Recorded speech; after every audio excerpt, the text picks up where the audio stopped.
कारण साधू संत म्हणतात तुमच्या हिताचा कडवडा येतो, दुसरं तिसरं काही नाही. बुडत असे जण न देखवे डोळा, येतो कडवडा म्हणून या. देवाचं भजन देवाला कडलं नाही, तुम्हीच म्हणता नाही का? तुझ्या नामाचा महिमा तुझं न कडे रे मेघ श्यामाती. फक्त किमया मात्र संतांकडे आहे. तुका म्हणे किल्ल्या या तो संत हाती दिल्या. संतांकडे ती मास्टर चाबी आहे आणि ती मास्टर चाबी लावल्या वाचून तुमचं आपलं अज्ञानाचं कुलूप उघडणार. ते अज्ञानाचं कुलूप उघडावं आणि त्या कुलुपाला मात्र ती मास्टर चाबी लागावी. एवढ्यासाठी साधू संतांनी रक्ताचं पाणी केलं, हाडाचं काळं केलं, देशोधडीला स्वतःला लावून दिलं, स्वतःला पणास लावून तुमचा आपला उद्धार व्हावा एवढ्यासाठी जीवन खर्ची पाडलं. आणि अशा संतांकडे जा. ते संत तुम्हा आपल्याला शाश्वत सुखाचा ठेवा देतील. नश्वर सुखाचा ठेवा संत कधी देत नाहीत. वा तुमले पोरे होई जाते, वा तुमनं घर बांधाय जाई, वा तुमनं दुःख चालणं जाई. अरे जाणार नाही, ते दुःख जाणार नाही. कारण प्रारब्ध वश आलेलं दुःख कोणाच्याही बोलल्याने कमी होणार नाही. प्रारब्ध वश तुम्हा आपल्याला दरिद्री प्राप्त झालेले कोणाच्या म्हणण्याने बाद होणार नाही. कारण तुम्हा आपल्याला भोगून पार करावं लागणार आहे. अहो सुदामदेवासारखे महान भगवत भक्त वयाचं उतार वय येईस तोवर त्यांना मात्र दरिद्री भोगावी लागली. कृष्ण सखा असताना सुद्धा दरिद्री भोगावी लागते. आमना पण ते कृष्ण कितला लांब आहे, अजून लांब असलेल्या कृष्णाला न भेटता तुमची दरिद्री जाणार आहे. अहो कृष्णाला आपलं सकरा सोन्याची नगरी बनवून देईल. आजही सोन्याची नगरी बनते. ही सोन्याची नगरी बनवण्यासाठी तुम्ही आपण इथं आलेलो आहोत आणि म्हणून कृष्ण सखा करा. एकदा कृष्ण सखा झाला की जीवाचं सोनं झाल्या वाचून राहणार नाही. सोनं करण माती करण कोण हात पाय यशाची आली या ओळखाच्या रंगारो, यशाची आली या ओळखाच्या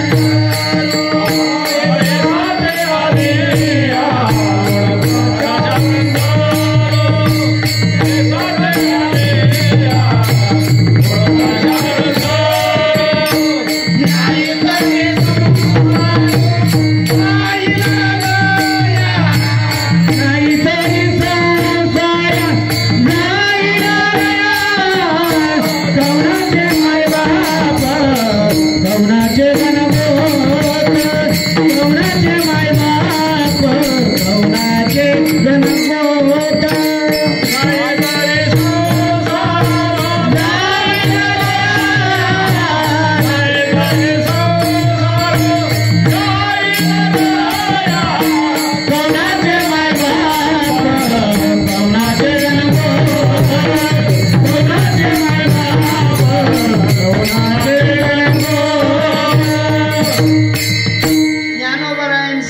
तरी महापुरुष म्हणतात ये साथे आलिया ओढंगा शारंग धरू. देवाला ओळखा. सोबत आलेला आहे देव. देवाला काही फाशी झाली नाही, देवाला काही काळ्या पाण्यावर नेलं नाही. देव आहे जसाच्या तसा आहे. देव कुठे जात नाही, देव कुठून येत नाही. देवाला देवाची स्थापना करावी लागत नाही. देव फक्त तुमच्या ओळखीने ओळखला जातो. आमच्या मालिकेतील संत महात्मे म्हणतात जेने जाणी येला अर्थ तोची देव सकळ तीर्थ. ज्यांनी मात्र खऱ्या परमात्म्याचा अर्थ जाणला, साधू संतांकडे गेले, त्याच्यापेक्षा देव किंवा त्याच्यापेक्षा तीर्थ वेगळं राहत नाही. अगोदर पत्र लिहायचे. 30 वर्ष मागे जा, तिथे पत्र लिहायचे आणि पत्रात लिहिताना मजकूर लिहायचे. जर लेकराने बापाला पत्र लिहिलं तर तो लिहायचा तीर्थ स्वरूप दादासाहेब, तीर्थ स्वरूप आप्पासाहेब. म्हणजे लेकराला बापात देव दिसायचा, बापात तीर्थ दिसायचं.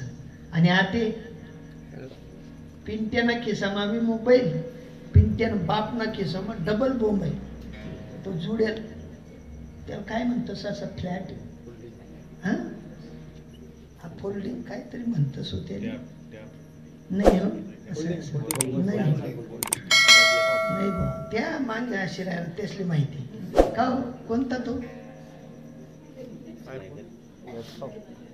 नाही हो ज्यासली माहिती त्या अशी राहणार बहीण येडच साल गोवा झालो बहीण बबाल बी माहिती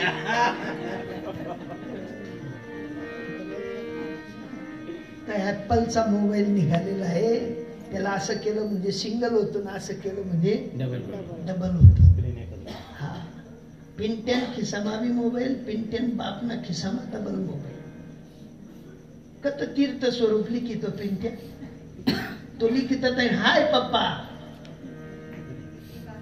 आणि आताही पप्पा लिखी हाय बेटा हाय कोणले म्हणतात बेटा गाव ना ढोरे चरायला जातात पाणी पिवायला जातात त्याला हाय म्हणतात अहो बापले हाय म्हणस आणि पोऱ्या बापले हाय म्हणस काही तीर्थ स्वरूप होतील त्या आपण म्हणू मी जयारी लिहून टाकलं तो म्हणे मी हाय लिहिलं पुन्हा हाय तर जाऊ दे रे जयारी लिखणार आहे हायवर धाडू नका स्वतःने स्वतः ओळख करा हायवर ढोरे जातात आपण ढोरे साधू संत म्हणतात या भौतिक सुखाच्या नादी लागू नका भौतिक सुख दुःख देणार आहे पण शाश्वत सुख माझ्या संतांकडे आहे संतांकडून मला शाश्वत सुखाची प्राप्ती झाली आणि मला कळायला लागलं की ज्यांच्याकडे ते शाश्वत सुख आहे त्यांना वैष्णव ही संज्ञा आहे काय म्हणतात हा वैष्णव ज्यांना वैष्णव संज्ञा प्राप्त झालेली आहे त्यांच्याकडे शाश्वत सुखाचा वाढावा होतो आणि तो कशाने होतो अभंगाचं दुसरंच वैष्णव वाजे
गोष्ट आहे, तुम्ही आपण जंगलात जातो, अभयारण्याच्या दिशेने निघाले असता जर का रात्र झाली, 11च्या पुढील टाइम झाला आणि कोणी जर सांगितलं दादा गाडी थांबवा इथे, तो ड्रायव्हर काय सांगतो तुम्हाला? थांबा थोडं पुढे हॉटेलवर थांबवतो. मजार गाडी थांबवू का बरं? भीतीने तर ते गर्जना करणारा राहत. कोण राहत? हा, सिंह राहता, वाघ राहता, नाही का? मग सामान्य गर्जनेला घाबरून आपण तिकडे जात नाही. पण इकडे विशेष गर्जना आहे. संत महात्मे म्हणतात, ज्यांनी भगवत भक्तीचं सूत्र हाती घेतलेलं आहे, त्या वैष्णवांचा ज्या ठिकाणी भार आहे तेथे फक्त जय जयकार आहे आणि ते सतत गरजत असतात. सतत गर्जना होत राहणं हे संतांकडचं ब्रीद आहे. भजन तुम्ही रोज करता की नाही? पण सतत करता का रोज करता? रोज करता, सतत नाही. पण भगवंत म्हणतात, माझं सतत कीर्तन करणारा तो वैष्णव आहे. सततम कीर्तयंतो मा, जो माझं सतत कीर्तन करेल तो तरेल. पण जर रोज करत असेल तर त्याची मर्यादा आहे, कुठेतरी संपणार आहे. पण इथे म्हणतात, तुम्ही रोज कमाईला जाता का सतत कमाई करता? नाही ना, 12 तास 14 तास सतत कमाई करता. रातले ही सण सुद्धा झोपणार, म्हणजे सकाळी नाश्तानी चिंता, सकाळी डबा बांधानी चिंता म्हणता इसले कितला वाजता जावा वेळेत उठाडानी चिंता, म्हणजे सतत झालं ना, चिंता सुटली नाही. कमाई सतत आहे का रोज आहे? कमाई सतत आहे. जशी कमाई सतत आहे तसं जर का भगवंतांचं भजन सतत केलं तर तुम्ही आपण सुद्धा वैष्णव झाल्या वाचून राहणार नाहीत. वैष्णव व्हावं का भगत व्हावं? तुमच्याकडे काय मत आहे नाथ बाबा? भगत व्हावं का वैष्णव? जसा जंगलातला शेर दहाड करतो, आवाज काढतो, तिथे जायला भीती वाटते, नाही का? तसा वैष्णवांचा जो गजर आहे, जे वैष्णव दहाड करतात, ज्या ठिकाणी वैष्णवांचं ब्रीद आहे,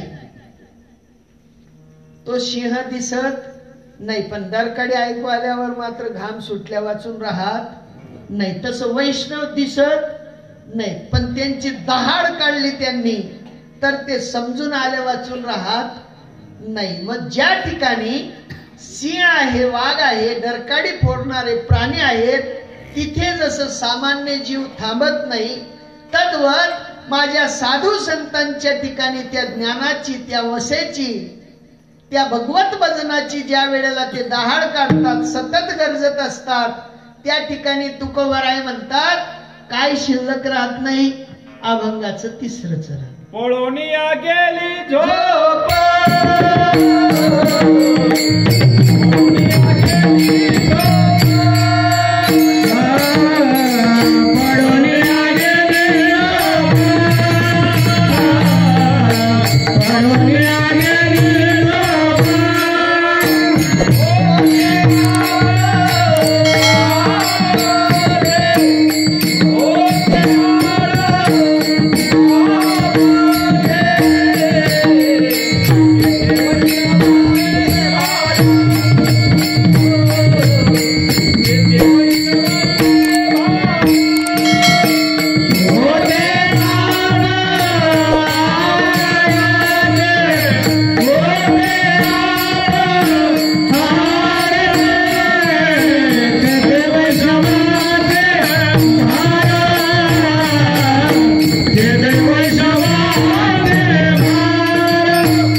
वैष्णवांचा भार आहे, त्या ठिकाणी पडून गेली झोप, होते आळ पाप ते.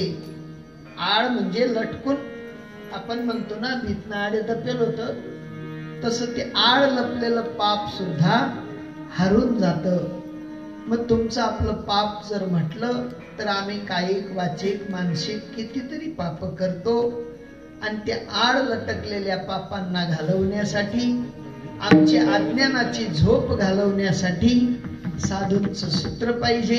आणि त्या साधू सूत्राचा विचार जे जे समजतात ते या जगावर उपकार करण्यासाठी आलेले आहेत. आणि संतांचं ब्रीदच आहे, तुका म्हणे आता उरलो उपकारापुरता. कारण तुमच्यावर उपकार केला म्हणजे संपला विषय, आणि तो उपकार आपण समजून घ्यायचा आहे. जर कोणी आज तागायत देवदेव केलेलं नसेल, त्याने आजपासून देवदेव करायला सुरुवात करा, आणि ती सतत करा. ज्याप्रमाणे गंगेचा ओघ आहे तो जसा कधी खंडित होत नाही, तसं ज्ञानाचा ओघ सुद्धा कधी खंडित न होता तुम्ही आपण अविरत भजन शिकायचं आहे. आणि अविरत भजनाची रीत आहे ती फक्त साधू संत म्हणतात, श्वासाने भजन करा गड्यांनो, श्वासाने भजन करा. श्वासाचं भजन करा, श्वासाच्या भजनाने उद्धार होईल, वैखरीच्या भजनाने उद्धार होणार नाही. मी कीर्तन करून करून किती तास करू शकतो माणूस? मर्यादा आहे ना. कितला वाजणार? पण आज ते जागर आहे ना, सावध झालो सावध झालो. आज जागरण आहे ना, जागरण म्हणजे रातभर रास किधरन नाहीत ना. मर जायचं माडाल कोण लईन माय चेटाळा झोपताले रातभर मारा याठी. थंडी मा वाकड मा काही पंगराल नाही आथराल नाही, त्याला गरम होई राय ना. बोली बोली आमले गोटी गोटी थंडी वाज राही नाही का. साधू महात्मे म्हणतात, सगुण चरित्रे परम पवित्रे साधर वर्णावी. पुढे जेणेकरून अंतरी ठसावे मूर्ती श्रीहरीची. ऐशी कीर्तन मर्यादा आहे. हा, जोपर्यंत देव ठसत नाही ना तोपर्यंत कीर्तन चालस. ठसना का अजून नाही, ठसत नाही तो दूर कीर्तन बंद भाऊ. ठसना कि मग कीर्तन बंद, पण ठसाव नाही तो दूर. तुमनाकडे त्या कुल्लाया टाकतस ना, कुल्लाया ठसा मग कवय टाकतस? कच्च पीठ, मोडेल पीठ नाही, घेरेल पीठ. गठवया बिगरणं तसं गठवया बिगरणं वय ना की देव ठसस. आपलं मन मा कितल्या गठवया आहेत? शेजारी पटेल बद्दल बी कुंजऱ्यापणा चाल राह ना. कथा पटी गे मन जागे कितल्या गठवयात बांधा आहेत? त्या बठा गठवया मोडण्यात भजन करी करी काय करणे तो ठसाई. तेव्हा अंतरी मूर्ती ठसावे श्रीहरीची. काठा हा संदेहाच्या उकलेल्या गाठी झालो पोटी शीतळ. शीतळ व्हायचे. आम्ही अजून हाडका भडका चाललाय ना. आम्हाला येईन ना हाडका भडका मिटत नाही तवशात ननींना हाडका भडका, ननींना मिटत नाही तवशात मोठा भाऊना हाडका भडका, मोठा भाऊना मिटत नाही तवशात जी सासूना हाडका भडका. कितला हाडका भडका आहेत आमना मनमा. तुम्ही काय वाटत आहे ना? तुमना नाही गोडशेव पडत नाही तवशात चिवडाना हाडका भडका. एक हाडका भडका नाही ना. पगार होत नाही, पगार होत नाही तवशात देवाना हाडका भडका. कुठला हाडका भडका थांबी राहणार. म्हणून आपल्या ज्या गाठी बांधून ठेवलेल्या आहेत, अनादी काळापासून आम्ही गाठी बांधत बांधत बांधत इथपर्यंत आलो. साधूंकडे जा, साधू त्या गाठी निवारण करतात, सोडून देतात, मोकड्या करून टाकतात. ते आपल्याकडे म्हणतात ना, बाई टाको गाठ.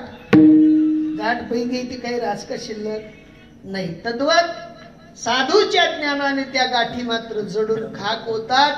आणि ज्या वेळेला त्या गाठी जडून खाक होतील त्यावेळेला अंतरी मूर्ती ठसावे श्रीहरीची. मग मात्र श्रीहरीची मूर्ती आपल्या अंतकरणात ठसेल, बिंबेल. त्या मूर्तीचा प्रत्यक्ष आम्हाला आनंद प्राप्त होईल. आणि तो आनंद प्राप्त व्हावा म्हणून एकदा मोठ्या प्रेमाने माझ्या पंढरीनाथ परमात्म्यांचं भजन करा. जय जय जय जय जय तुम्हारा तुम्हारा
संबंध असतो.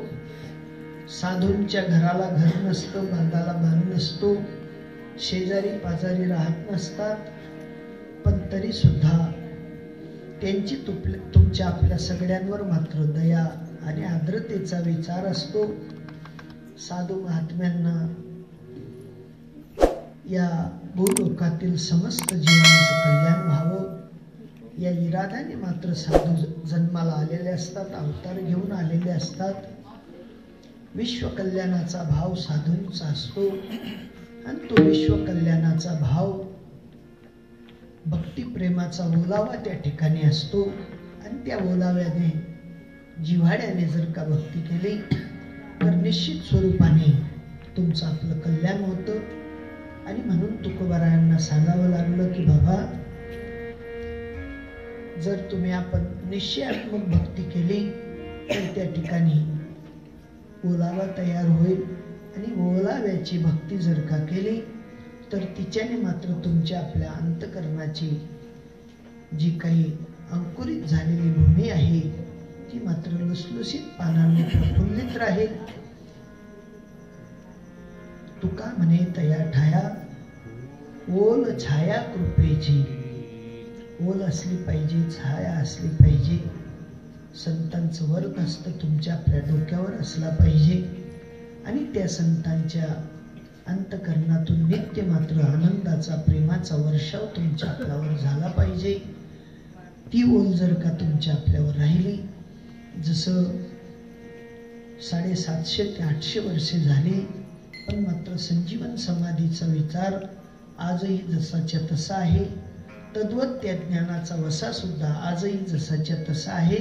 ज्ञान वसा बदलत नाही, ज्ञान कधी बदललेलं नाही आणि कधी बदलणार सुद्धा नाही. फक्त त्या ठिकाणी पारखी संत असले पाहिजे, पारखी संतांशी तुमचा आपला परिचय झाला पाहिजे. पण उलट झालेला आहे बरं का. शेतकऱ्याला शेतीची गरज का शेतीला शेतकऱ्याची गरज? शेतकऱ्याला शेतीची गरज, पण काय झालं? उलट झालं. शेतीला शेतकऱ्याची गरज झाली. काय झालं? शेतीला गरज नाही, पण शेतकऱ्याला गरज आहे. तद्वत सामान्यांना साधूची गरज नाही, पण साधूला सामान्यांची गरज आहे. तुमची आपली गरज साधूला आहे. ते म्हणतात की बाबा, कितीतरी चक्कर खाऊन तुम्ही इथपर्यंत आलात आणि इथे आल्यावर जर तुम्ही अजून फसगत झाली, अजून मात्र लोभी लालचींच्या नादी लागले, कारण सगळ्या साधूंची एक वाक्यता आहे. ते म्हणतात, योग याग विधी येणे नोहे सिद्धी, वायाची उपाधी दंभ धर्म. तुम्ही जरी शिवजींवर पाणी चढवायला जातात तरी 10 जणांना बोलतात, आज सकाळी उठनो, जल्दी उठायना नाही, थोडी लेट होई हो, आणि नंबर काही जल्दी लागणार नाही. कितला तर दिसले सांगत. वायाची उपाधी दंभ, भक्त भक्ती सांगत नाही. सुदाम देवांनी आपली भक्ती प्रगट केली नाही, पण देवाला कडली. तशी तुमची आपली जी भक्ती आहे ती प्रगट करण्याचा विषय नाही. कारण भक्ती हा प्रगट करण्याचा विषय राहिला असता तर ज्ञानोबांनी त्याच्यावर आवरण किंवा पडदा ठेवला नसता. ते म्हणतात, नेनो कै श्री त्रिपुरारी सांगितले जे, मातेच्या कर्णकुहरी. नेनो म्हणजे आम्हाला माहिती नाही, माहिती असून त्यांनी काय सांगितलं आम्हाला माहिती नाही. एखाद्या कसायाने गाय विचारावी आणि सज्जन पुरुषाने सांगावी मला गाय माहिती नाही. तद्वत जसं गाय आई मात्र वाचवण्यासाठी सज्जन पुरुष त्या कसायाला रस्ता दाखवत नाही, तसं या ज्ञानाचा विचार सुद्धा मातेपेक्षा कितीतरी उच्च पट्टीचा आहे. आणि तो मातेचा विचार उघड्या मात्र बाजारामध्ये आपल्या आईच्या मिरीला कोणी हात घातल्यावर काय होईल? परिणाम काय होईल? परिणाम काय होईल? काय करशात तुम्ही? काही नाही, चांगला माणूस आहे म्हणून मायने मिऱ्या धऱ्यात बांधाने बिगर लाज ना पायातलं काढेल आणि 2 चढवेल. तद्वत मात्र ज्ञान ही माझी आई आहे आणि त्या ज्ञानाचा उघड्या बाजारात प्रचार होत नाही. तो एकांताचा विषय आहे. लोकांतात ते सांगितलं जात नाही. कारण गुरु शिष्याच्या एकांती अक्षरा एकची वदिती. त्या एक अक्षरासाठी तुमचं आपलं जीवन आहे. फापड पसाऱ्यात अटकू नका. फापट पसारा तुम्हा आपल्याला बुडवण्यासाठी आहे, पण सद्गुरूंचं ज्ञान तारण्यासाठी आहे. ज्ञानेश्वर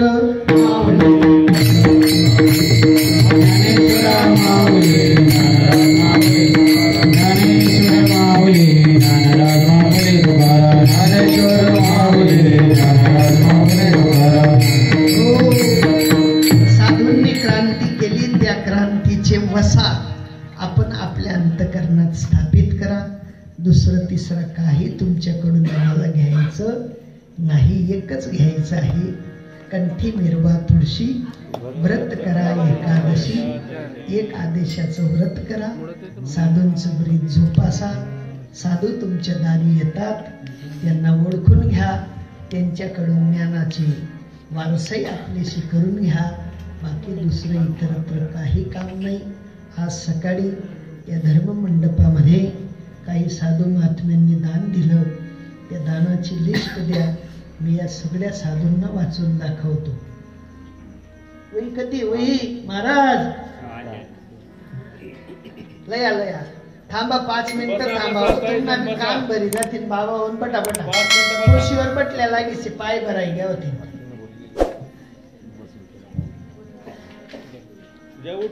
बक्षीस द्या. बसा 2 मिनिटं बसा. माया हो माया हो बटा फटाफट बोला. कीर्तनवाला वाचायला होतो. सगळ्या दानशुरांसाठी अगोदर सगळ्यांनी टाळ्या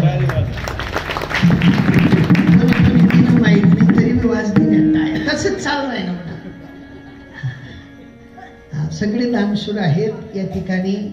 हरिभक्त पारायण युवराज पितांबर पाटील आमडथेकर यांनी 501 रुपये या धर्ममंडपाला दान दिलेलं आहे. शाना मामा माडी यांनी 501 रुपये दान दिलेलं आहे. नानाभाऊ सातारवाले यांनी 501 रुपयाचं दान दिलं. ज्ञानेश्वर रामचंद्र गुजर, नानूभाऊ गुजर राधेश्याम मधले त्यांनी 501 रुपये दान दिलेलं आहे. हेमराज घनश्याम बापटे यांनी 200 रुपयाचं दान दिलेलं आहे. लालसिंग तीरसिंग गिरासे महात्मे यांनी 501 रुपयाचं दान दिलेलं आहे. धनसिंग गुलाब गिरासे यांनी 1001 रुपयाचं दान दिलेलं आहे. छोटू गोविंदा जाधव यांनी 501 रुपयाचं दान दिलेलं आहे. स्वप्नील बुरेसिंग राजपूत यांनी 501 रुपयाचं दान दिलेलं आहे. सतीश नत्तूसिंग गिरासे सरस्वती नगर यांनी 201 रुपयाचं दान दिलेलं आहे. श्यामभाऊ दुरापेकर यांनी 1001 रुपयाचं दान दिलेलं आहे. बरोबर आहे ना? 101 रुपयाचं दान दिलेलं आहे.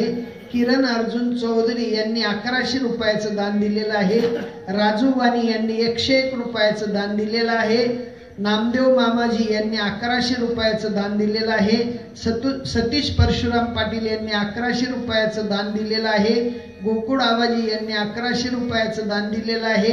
काशीनाथ दादाजी यांनी 500 रुपयाचं दान दिलेलं आहे. दिलीप भट्टा पाटील यांनी 1100 रुपयाचं दान दिलेलं आहे. तसंच तोरदाड पण दिलेली आहे. सुभाष बाबूलाल हसलेकर यांनी 501 रुपयाचं दान दिलेलं आहे. हरिश्चंद्र रामचंद्र ईसी या महात्म्यांनी 501 रुपयाचं दान दिलेलं आहे. शिवाजी सर्जेराव पाटील यांनी 701 रुपयाचं दान दिलेलं आहे. डेरे मामा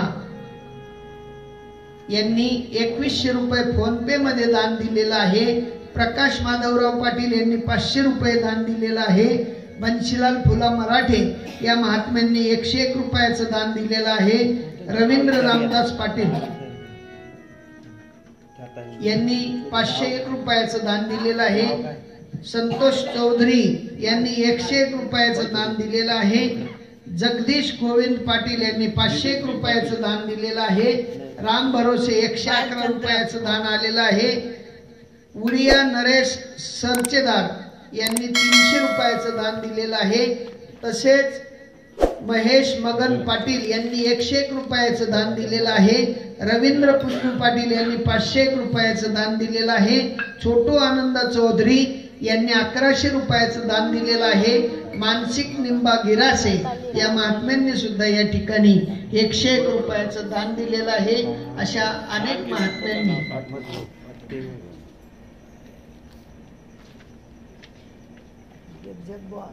जास्ती पैसावाला सुटी जाईल, कमी पैसावाला ही जाईल. ना बोगसच महाराज होता, मला काही नाव वाचत नाही.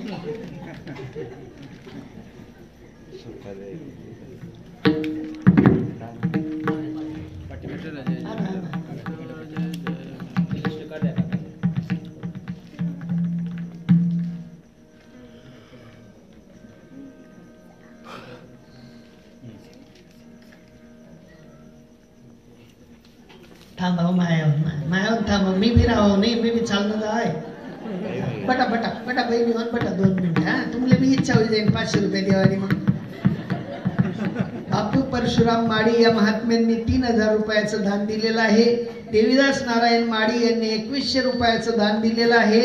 अधिकार जगन्नाथ पाटील या महात्म्यांनी 1100 रुपयाचं दान दिलेलं आहे. वासुदेव तिरमले या महात्म्यांनी 1100 रुपयाचं दान दिलेलं आहे. बालचंद्र दादा सरस्वती नगर या महात्म्यांनी सुद्धा या ठिकाणी 3000 रुपयाचं दान दिलेलं आहे. दानदात्यांची आजची यादी संपली. उद्याची यादी सकाळी वाचण्यात येईल. जय हरी जय हरी. जय विठ्ठल जय हरी. जय विठ्ठल जय हरी. जय विठ्ठल जय हरी. जय विठ्ठल जय हरी.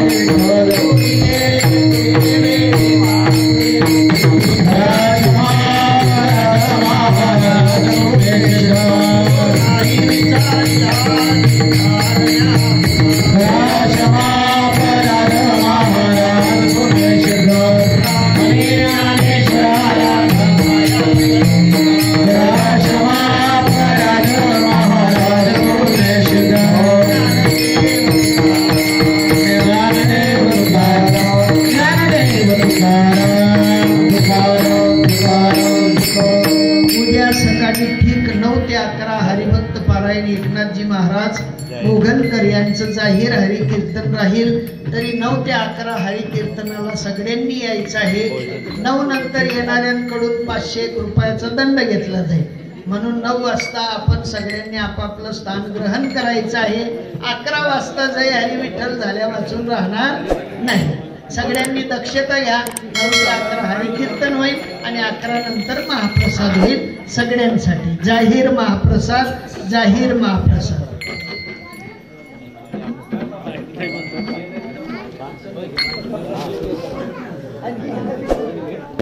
बाबा खुर्ची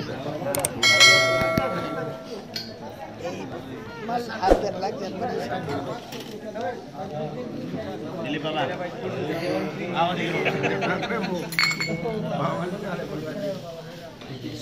आवाज